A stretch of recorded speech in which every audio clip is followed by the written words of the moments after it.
à toutes et tous, bienvenue pour cette nouvelle session Zoom du mois sans tabac 2023. Bonjour à ceux qui nous font coucou depuis leur webcam.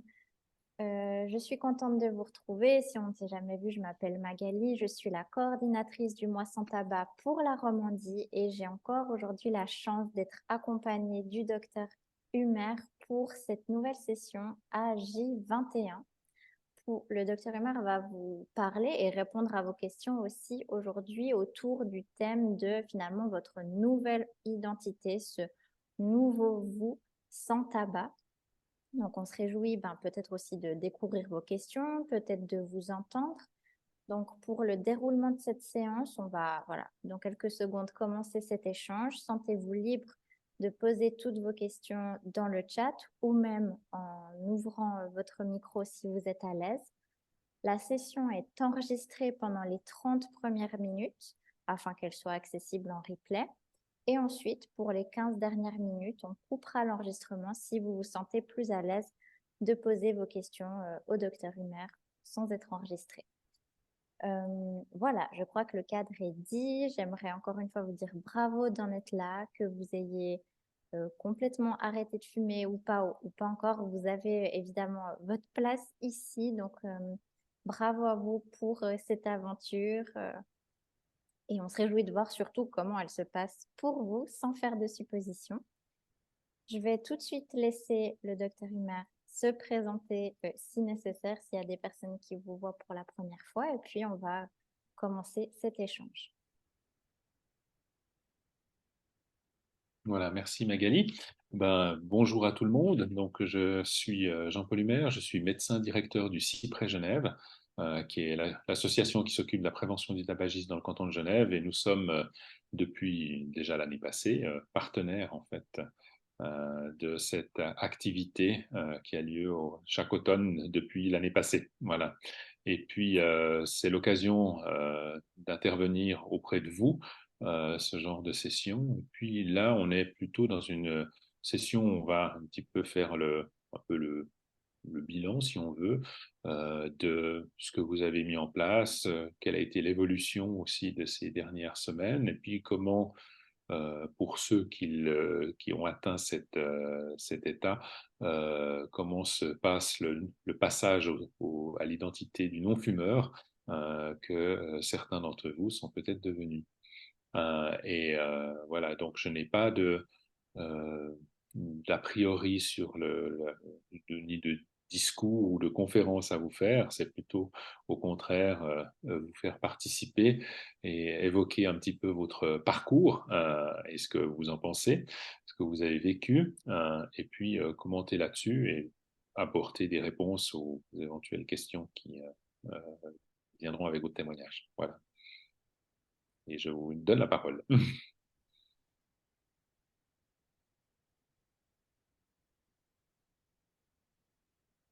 Alors oui, n'hésitez pas. Voilà, je crois que quelqu'un a activé son micro. Parfait. Alors, bonjour, je ne sais pas si vous m'entendez. Oui. On vous Oui, entend. magnifique. Bonjour. Alors, c'est un petit peu dommage, il n'y a pas beaucoup de monde aujourd'hui. Je remercie Impact Hub de m'avoir envoyé les derniers liens Zoom parce que les deux précédentes réunions, malheureusement, je n'avais pas reçu les liens et j'ai malheureusement pas pu participer. Je vais vous parler de moi très, très rapidement. J'ai commencé le 20 octobre à me dire que j'allais arrêter de fumer pour le mois sans tabac. Je fumais 25 cigarettes par jour. J'ai appris par Monsieur Humer que la force de mes cigarettes n'avait aucune importance. Voilà. Je fumais des lights, mais en fait, c'était pas des lights. Et puis, j'avais l'intention de diminuer lentement jusqu'au 20 novembre pour arrêter de fumer. Et puis, dès le premier jour, je suis passé de 25 cigarettes à 5 cigarettes. Je suis resté à 4-5 cigarettes pendant quelques jours, puis ensuite je suis descendu à 3, puis à 2, puis à 1, et puis ça fait là à peu près 2 semaines et demie que je ne suis, entre guillemets, plus qu'à 1 cigarette. Et hier, je suis arrivé à 0. Alors bon, je prends des substituts, une vapoteuse, et puis aussi des pastilles à dragées de Nicorette 2 mg.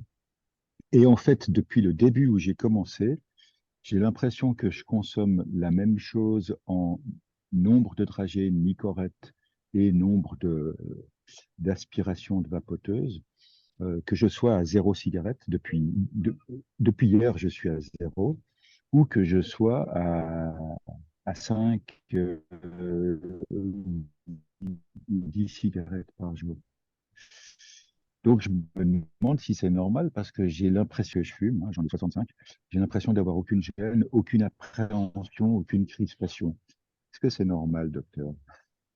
Alors, ce que vous êtes en train de faire, c'est un phénomène de réduction hein, que vous avez fait. Donc, c'est quelque chose qui se passe un peu plus en douceur que l'arrêt subi, brutal, Mhm. qui peut être aussi plus difficile à réaliser, notamment quand on arrive avec un très petit nombre de cigarettes. Ça n'a pas été votre cas, puisque vous êtes arrivé à 0, là, tout fraîchement. Donc, en fait, vous ressentez moins brutalement les symptômes de manque de nicotine, et puis vous compensez avec l'inhalateur, enfin, pardon, une petite vapoteuse, hein, si j'ai bien vu, et C'est puis ça, une pastille de nicotine que vous sucez, hein, c'est ça? tout à fait. Voilà. Donc en fait, là, euh, vous remplacez en fait les cigarettes que vous ne fumez plus. Et puis, si j'ai bien compris, vous fonctionnez assez en fonction des besoins. Vous n'avez pas forcément établi un nombre précis de doses ou de pastilles ou de vaporettes, en fait. C'est bien juste? C'est exact. En fait, quand tout d'un coup, en fait, le problème est que je trouve que le goût de ma vapoteuse et le goût des pastilles sont bons. Mhm. C'est un petit peu comme si je prenais un chewing-gum, simplement un chewing-gum à la chlorophylle ou autre. Quand j'en ai envie, j'en prends, mais c'est pas forcément un besoin. J'ai pas l'impression que Mhm. c'est par besoin. En revanche, je peux m'imaginer que si je n'en prenais pas du tout, là, j'aurais probablement besoin d'une cigarette. Voilà. Et puis, ce qui se passe, en fait, c'est que effectivement, vous compensez la nicotine que vous n'avez plus par les cigarettes par deux autres moyens, en fait. Ça a été, il y a eu un chevauchement, en fait, avec une baisse du nombre de cigarettes. Et puis maintenant, il y a plus que les deux formes de substitution que vous prenez. Et puis, ça a Mhm. l'air de vous convenir. Donc, ça veut dire que vous en avez suffisamment. Oui, Et vraiment. c'est quelque chose que vous devez penser à progressivement baisser. Il ne faut pas non plus être trop pressé. Les fumeurs sont souvent un peu trop pressés parce qu'un sevrage de nicotine du tabac, eh bien, c'est quelque chose qui prend facilement 2 à 3 mois. Et en fait, déjà dans le premier mois, le besoin s'atténue au fur et à mesure du temps. C'est très très pénible, très souvent dans la première semaine. Et ensuite, ça va quand même en décrescendo si vous prenez rien. Voilà. Là, vous avez fait une réduction progressive, donc vous étiez jamais sans tabac jusqu'à très récemment. Et puis, vous avez compensé avec les substituts nicotiniques. Voilà, donc, et ce besoin va aussi aller naturellement en diminution. Donc, en fait, ça suit la pente du sevrage et vous avez probablement moins besoin d'en prendre maintenant que vous n'auriez eu besoin le premier jour, par exemple, ou les 3 premiers Magnifique, jours. Voilà, donc c'est quelque magnifique. chose qu'il faut suivre. Et si à un moment donné, vous sentez le besoin qui ressurgit, bah, ça veut dire que vous avez un peu trop baissé, par exemple. Voilà. Donc, c'est quelque Mhm. chose qui doit vous pousser à réaugmenter un petit peu. Mais d'une semaine à l'autre, c'est quelque chose qui change, hein. Donc, c'est quelque chose qui va en diminution de façon naturelle et puis de façon beaucoup plus confortable si on prend un substitut nicotinique. Et puis, donc, c'est quelque chose que vous pouvez, je dirais, pas tout de suite, mais je pense que déjà d'ici 1 à 2 semaines, vous pouvez envisager de baisser progressivement vos deux formes de substitution. Faites pas les deux en même temps, l'un d'abord, l'autre après. En fait, vous pouvez changer tous les quelques jours, vous pouvez très bien, mais donnez-vous quand même quelques jours avant de changer. Baissez la dose tous les 3 à 5 jours, vous pouvez enlever une pastille, par exemple. Voilà. Ou bien vous Ok, pouvez réduire ok, vos bouffées ou les occasions où vous utilisez votre vapoteuse. Ne faites pas les deux à la fois, disons. Faites l'un, mais vous pouvez alterner. Vous pouvez, un coup, vous baissez un petit peu les pastilles, un coup, vous baissez un petit peu les bouffées de vapoteuse. Voilà. Donc, c'est ok. tout à fait C'est possible. magnifique. Et avec l'objectif de progressivement, en 2 à 3 mois, d'apprendre à vous passer de ça. Voilà. Et puis, ça se Ok. passera Ben, naturellement bien. merci. Et puis, pensez que votre mémoire n'a pas existe toujours, donc vous allez aussi avoir avec le temps des moments où vous aurez certainement des envies de fumer qui vont venir. Donc c'est important de ne pas les laisser vous envahir et prendre trop de place au point de vous retourner fumer, mais au contraire d'utiliser les substituts pour calmer ces envies quand elles sont fortes. Et puis ensuite, en décrescendo, elles iront en s'atténuant et en devenant tout à fait supportables. Voilà, donc c'est quelque C'est chose magnifique. sur Parfait. lequel vous êtes sur une bonne pente et je vous encourage à poursuivre et puis pas vouloir arrêter trop tôt parce que les gens qui arrêtent trop tôt, bah, tout à coup ils se font rattraper par les envies de fumer, les symptômes de manque et puis la façon la plus facile, enfin la plus efficace de les calmer, c'est de reprendre le tabac parce que le tabac va plus vite, la nicotine du tabac va plus vite que tous les autres substituts. Voilà. Mais ceux que vous prenez sont plutôt des substituts à action rapide, donc vous obtenez déjà une satisfaction suffisante avec ce que vous avez. Bon, il Voilà. faut aussi que j'ajoute que chaque fois que j'ai pris une cigarette pendant les quelques jours qui précédaient, je ne sais pas si c'est normal ou non, mais en tout cas, il faut que je le dise aux autres participants, c'était dégueulasse. Je Mhm. trouvais que ces cigarettes étaient dégueulasses, qu'elles avaient un sale goût, que ça puait. Maintenant, quand je rentre dans ma voiture, je trouve que ça pue le cendrier froid. Et alors, je ne vais pas devenir un intolérant qui ne peut pas supporter les autres fumeurs, mais je pense qu'effectivement, je suis sur la bonne pente, Mhm. sur la pente très positive, puisque je commence à trouver ça de plus en plus dégueulasse. Voilà. Mhm. Voilà, tout à fait. Mais je pense que gentiment aussi, vos muqueuses de la bouche, de la gorge, des bronches et des poumons s'habituent à vivre sans la fumée, en fait, puisqu'elles ont eu des doses en décrescendo et puis maintenant plus du tout. Donc, de ce fait-là, ça. Et puis, l'odorat revient. C'est une des premières choses qui revient, le goût et l'odorat. Chez les fumeurs, quand ils s'arrêtent, en quelques jours déjà, ils sentent une différence. Donc, continuez à considérer que c'est une odeur désagréable. Ne changez pas d'avis à Oui, ce sujet. oui, oui. Et puis, on peut trouver plein d'autres sources d'odeurs et de goûts agréables sur la planète. Au- Autour de nous, oui. Et puis là, vous êtes dans un bon coin, visiblement, puisque vous allez être dans un parc.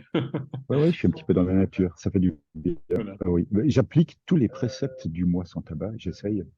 Mhm, tout à fait. Oui, et on sait que tous ces principes sont importants. Après, chacun fait des choix individuels s'il préfère telle habitude ou tel autre, ou tel produit plutôt que tel autre. Ça, c'est des questions de choix, de préférence personnelle. Mais disons, je crois que les principes, vous les appliquez. Et c'est important aussi de bien vous préparer pour les situations où vous aviez l'habitude de fumer précédemment, pour que vous soyez prêt à rester dans l'optique de ne pas fumer et que vous ayez un substitut à disposition, en tout cas pour les Mhm. prochaines semaines, pour que vous puissiez y répondre si jamais il y a une envie un peu importante qui vient et que vous puissiez la passer à travers. En fait. Je pense notamment aux occasions sociales. On arrive dans une période, on se rapproche de Ah, la période des fêtes, où il y a beaucoup d'occasions sociales, mais qui sont aussi des occasions où on peut se faire piéger, en fait. Et garder à l'esprit, c'est plus une. Parce que le grand piège dans lequel tombent beaucoup de gens qui tentent d'arrêter de fumer, surtout les occasions sociales, ou juste une, ça fait pas de mal. Malheureusement, la capacité de la cigarette à réactiver ce qu'on a pris soigneusement du temps à faire baisser, eh bien, c'est quelque chose qui est assez puissant et qui peut être un piège dans lequel on retombe, surtout si en plus on boit un verre à côté, ce qui est assez fréquent dans cette période de fête. Donc, c'est quelque chose auquel il faut être prêt à répondre en se disant, voilà, là, je, je contrôle bien ma consommation d'alcool pour pas me faire avoir, ou bien j'évite de trop fréquenter les fumeurs, ou je leur dis que j'ai arrêté de fumer, donc je refuserai leurs cigarettes de toute ouais. façon. Voilà, c'est ce genre de choses qu'il faut se préparer à affronter pour que vous puissiez poursuivre sur cette belle élan. Merci beaucoup pour tout. J'arrête de monopoliser l'attention. C'est suffisant. Voilà, mais c'était Merci en quelque tout chose cas. qui est assez tout-terrain hein, pour beaucoup de personnes. Ce que vous avez décrit correspond tout à fait à ce qu'on connaît et ce qu'on voit dans le processus de l'arrêt du tabac, surtout quand on le fait avec une réduction relativement rapidement progressive, en fait, comme vous avez fait. Ouais. Ok. Merci beaucoup en tout cas. Voilà. Mais merci à vous et puis bonne continuation. Et puis on va Merci. profiter de peut-être explorer les questions ou le vécu d'autres participants. Merci beaucoup, hein, et vraiment, n'ayez pas peur de prendre votre place. C'est le but de ces séances. Donc, voilà, si d'autres personnes veulent s'exprimer aussi par oral ou même dans le chat, le docteur Humer est encore là quelques minutes.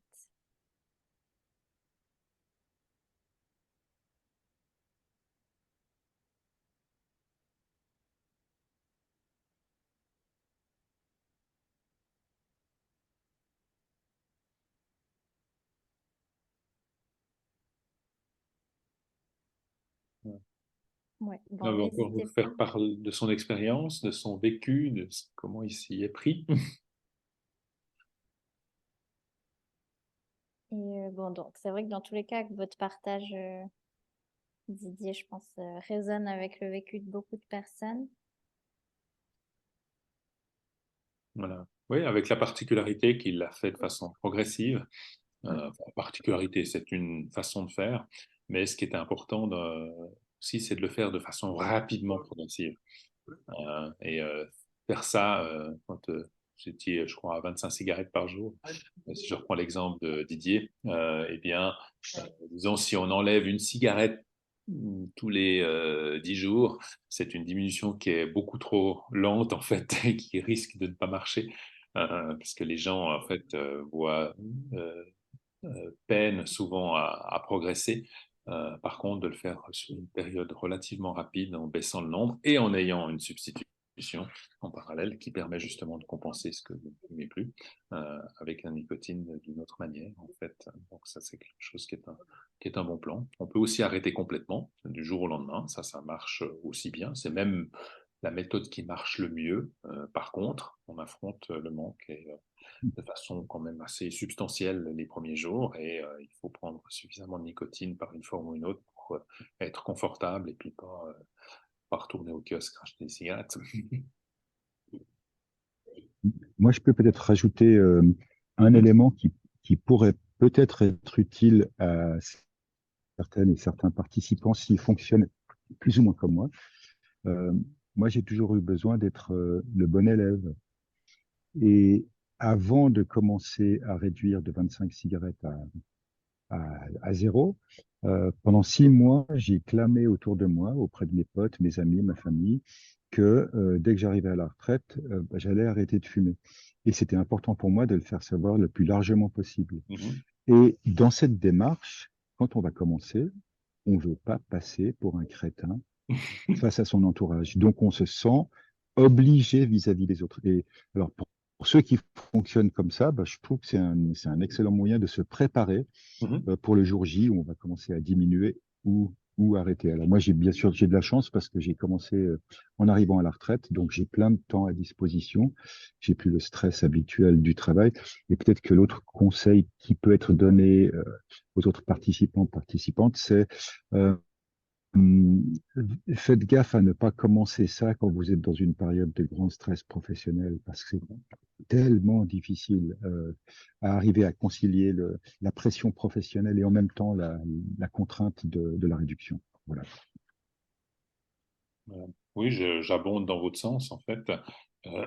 Les gens, des fois, je pense qu'il faut bien réaliser que, d'une part, la majorité des gens sont non-fumeurs, et puis d'autre part, disons, pas mal de fumeurs de l'entourage voient plutôt d'un bon œil le projet d'arrêter de fumer. Donc, en fait, je pense que les gens doivent se sentir plutôt à l'aise d'informer leurs proches avec lesquels ils sont en contact régulièrement de leur changement, de leur décision de changer. En fait. Donc, je pense que, et de demander du soutien, c'est-à-dire de ne pas les, si c'est des fumeurs, de ne pas les tenter, ou si c'est des non-fumeurs, de ne pas les, disons, de faire d'ironie mal placée ou des choses comme ça, parce que ça arrive, hein, donc d'avoir des gens qui pourraient être un petit peu comme ça, vous titiller, et de ce fait-là, sentir le soutien, je pense que c'est important. Pas offrir de cigarettes, notamment, puisque c'est quand même un acte assez social, en tout cas dans pas mal de circonstances pour une bonne partie des gens. Donc c'est quelque chose qui est important d'avoir ce soutien-là. Et on sait que le soutien d'entourage est un facteur de succès. Donc, voilà, donc c'est un élément important. Et puis, mais de notre côté, il faut se sentir aussi suffisamment solide soi-même de son choix pour accepter en fait de le dire en fait ouvertement et puis quelque part oui, de pas vouloir perdre la face, d'y arriver.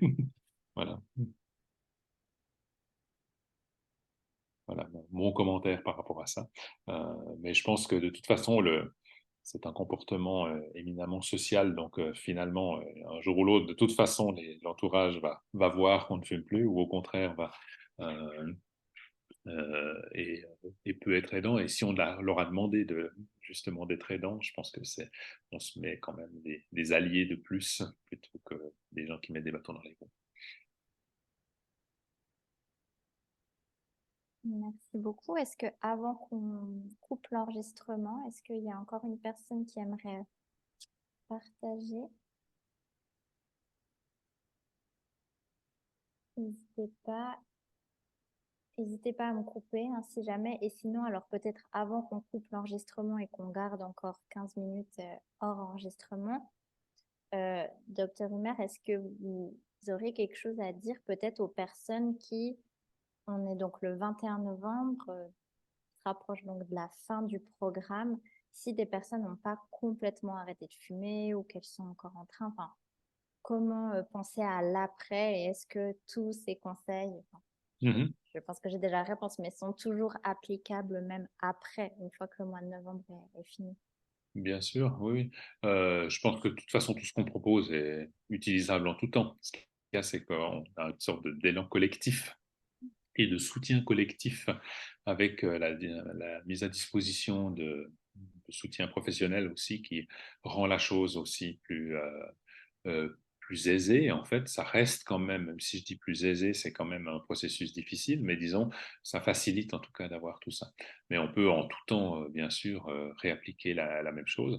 Et ce qui est très important, si on n'a pas réussi à atteindre cet objectif, c'est d'analyser pourquoi et de voir justement qu'est-ce qu'on n'a pas appliqué dans son programme et puis comment on peut faire mieux.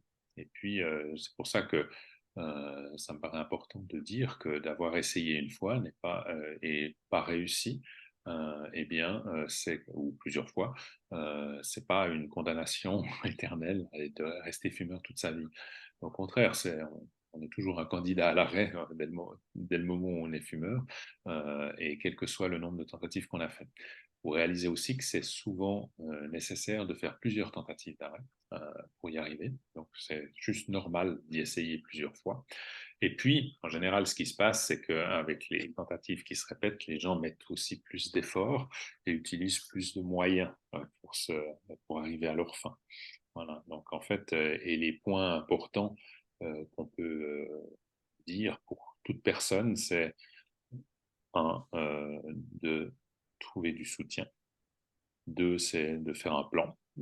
Puis un plan où on planifie un arrêt du tabac. Il ne va pas se faire tout seul et il faut qu'on le fasse. On recommande quand même de le fixer un jour J. Là, c'était justement le 1er novembre qui était la date. Mais on voit qu'il y a des gens qui ont fait des variantes et qui y arrivent très bien aussi. Donc, ce n'est pas une obligation, mais qu'on ait une idée assez claire de comment on va le faire. Et puis, en ayant également pensé à deux autres aspects, c'est comment je vais gérer le sevrage. Le sevrage, c'est quand même quelque chose qui dure 2 à 3 mois, qui est surtout difficile les premiers mois, et dans les premiers mois, c'est la première semaine qui est la pire. Voilà. Ensuite, c'est quelque chose qui va en décrescendo progressif, et d'avoir quelque chose, un traitement, le plus souvent sous forme de substitut en nicotine, même s'il existe d'autres alternatives, qui nécessitent une prescription médicale pour certains, mais tout ce qui est dans les substituts nicotiniques, plus le vapotage, qui n'est pas reconnu comme un substitut, mais qui est en fait utilisé comme tel, eh bien, c'est quelque chose qui va, grosso modo, doubler les chances d'y arriver, tout simplement, parce qu'on rend quand même clairement plus aisé cette première phase. Et puis, c'est le changement des habitudes, parce qu'il y a le tabagisme associé au quotidien, avec une série de situations qui sont qui sont liées à des activités, qui sont liées à des gens, qui sont liées à des états d'esprit qui vont être associés à la consommation de tabac. Et c'est justement de les aborder différemment et puis de l'avoir planifié. Voilà. Et on décide comment est-ce qu'on aborde le café, comment est-ce qu'on aborde l'apéritif, comment est-ce qu'on aborde le moment où on est tout seul, qui peuvent être pour l'un ou pour l'autre des situations où on a tendance à fumer plus volontiers. Voilà. Donc il faut être prêt à faire ce changement. Et quand on met tout ça ensemble, le soutien, euh, notamment dans le mois sans tabac, mais aussi à travers des gens qui peuvent faire ça de façon privée, en duo par exemple, en couple, mais c'est quelque chose qui peut se faire. On peut bien sûr utiliser les professionnels de santé aussi, et puis de penser à comment faire pour calmer le sevrage. Et là, ça passe par une forme ou une autre de traitement de substitution nicotinique. Et puis, finalement, le changement des habitudes, dont on a mis en fait tous les ingrédients dans cette recette, si je puis dire, pour pouvoir arrêter de fumer. Donc, c'est pas du tout inexorable. Et chaque fumeur est un ex-fumeur en puissance. Donc, mais ce cocktail des ingrédients en fait, permettent d'avoir le résultat maximal pour chaque fumeur de devenir ex-fumeur. Merci beaucoup, Dr Humer, pour cette belle conclusion. Je vous propose qu'on conclue cette séance ici enregistrée. Pour les personnes qui sont là en direct, si vous avez le temps, n'hésitez pas à rester encore quelques minutes pour poser vos questions. Donc, pour conclure, j'ai envie de dire finalement, le thème commun de toutes ces séances et de ce sujet, c'est vraiment de s'observer, de voir ses habitudes et de planifier et de s'observer une fois que, par exemple, nos habitudes sont un peu ébranlées, comme là, on a parlé des fêtes. Voilà, à vous vraiment de voir aussi en lien avec cette nouvelle identité, comment vous voulez appréhender toutes ces habitudes, tous ces événements, avec toujours beaucoup de bienveillance envers vous et de patience et de courage. Donc, encore une fois, bravo à toutes et tous pour ce chemin, les personnes qui sont là sur Zoom, les personnes qui nous regardent en replay, dans le groupe Facebook. On vous soutient jusqu'au bout et même après. Et on se réjouit de vous retrouver pour la toute dernière session Zoom le jeudi 30 novembre à 19h30. Donc, n'hésitez pas à nous rejoindre, quel que soit votre bilan et où que vous en soyez. N'hésitez vraiment pas à nous rejoindre aussi pour répondre, pour que nos experts puissent répondre à vos questions. D'ici là, nous vous souhaitons une très belle suite de semaine et toute l'équipe du Mois sans tabac est là pour vous sur le groupe Facebook, mais aussi par email. Et on se réjouit de vous retrouver la semaine prochaine. Et bravo à vous et encore merci au Dr Humer.